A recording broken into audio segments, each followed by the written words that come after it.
গাজা থেকে সেনা সরিয়ে নিতে শুরু করেছে ইসরায়েল। যুদ্ধবিরতি কার্যকর হওয়ার পর ফিলিস্তিনের গাজা উপত্যকা থেকে ইসরায়েল সেনা প্রত্যাহার শুরু করেছে।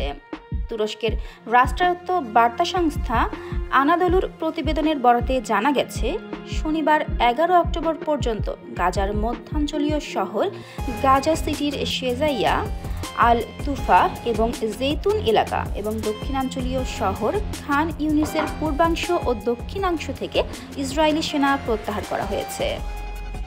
ইসরায়েল সেনা প্রত্যাহার শুরু করার পরপরই গাজার ফিলিস্তিনিরা নিজ বাসভূমিতে ফিরতে শুরু করেছেন। শনিবার সন্ধ্যা পর্যন্ত কয়েক লাখ ফিলিস্তিনি অস্থায়ী আশ্রয়কেন্দ্র ছেড়ে নিজেদের এলাকায় ফিরে এসেছেন।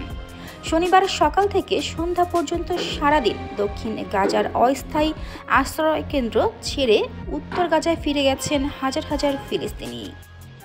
যানবাহনের পরিমাণ কম এবং তেলের সংকট থাকায় অধিকাংশ ফিলিস্তিনি পায়ে হেঁটে যাত্রা করেছেন। একইভাবে দক্ষিণ গাজার যেসব বাসিন্দা গাজার মধ্যাঞ্চলীয় শহর গাজা সিটি এবং পূর্ব গাজায় আশ্রয় নিয়েছিলেন, তারাও নিজ নিজ এলাকায় ফেরা শুরু করেছেন। বাড়ি ফেরার জন্য তারা সমুদ্রের তীরবর্তী আল রশিদ স্ট্রিট এবং সালাহ আল দিন রোড, এই দুটি সড়ক ব্যবহার করছেন।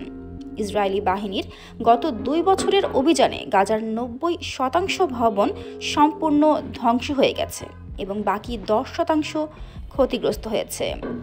ধ্বংস ও ক্ষতিগ্রস্ত ভবনগুলোর একটি বড় অংশই ঘরবাড়ি। ইসরায়েলি বাহিনীর অভিযান থেকে জীবন বাঁচাতে যারা নিজেদের এলাকা ও বাড়িঘর ছেড়ে অস্থায়ী আশ্রয়কেন্দ্রে আশ্রয় নিয়েছিলেন, তাদের অধিকাংশের বাড়িঘর এখন ধ্বংসস্তূপ। যেসব ফিলিস্তিনি ইতিমধ্যে নিজ নিজ এলাকায় ফিরে গেছেন, তারা তাঁবু খাটিয়ে বসবাস করছেন। News desk, signal TV.